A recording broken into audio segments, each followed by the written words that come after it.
Hello everyone, welcome to my new blog. কী অবস্থা সবার? সবাই কেমন আছেন?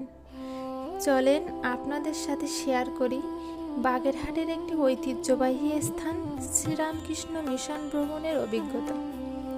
তো এই তো একটু সময় বের করে ছোট্টা ছোট্টিকে সাথে নিয়ে আমরা চলে গেছিলাম বাগেরহাটের অবস্থিত শ্রীরামকৃষ্ণ মিশন পরিদর্শনে।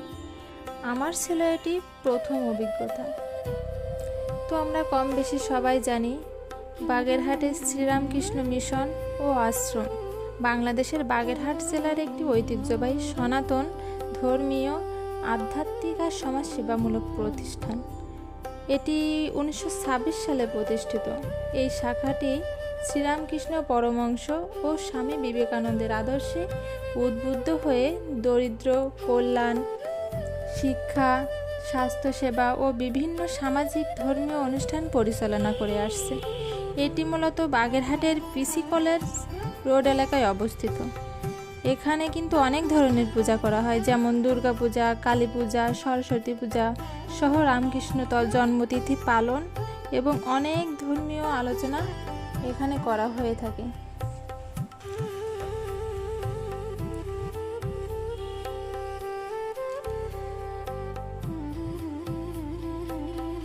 তো দেখতে থাকুন আপনারা বাগেরহাটের সেই ঐতিহ্যবাহী স্থান শ্রীরামকৃষ্ণ মিশন।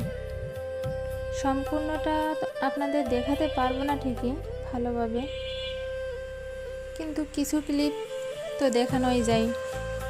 তো চলেন দেখি।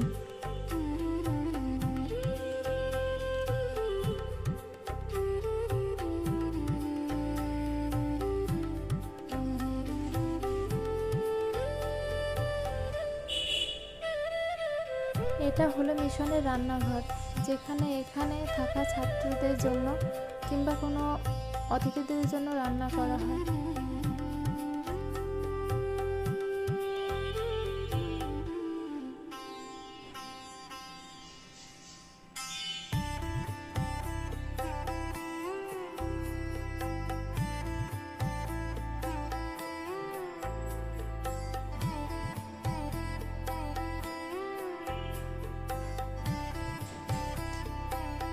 মিশনের ঠিক ডান সাইডে রয়েছে শ্রী শ্রী মায়ের ঘাট।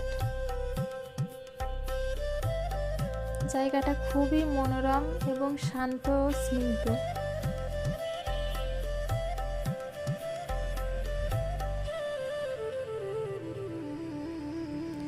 এখানে খোদাই করা আছে মন্দির নির্মাণে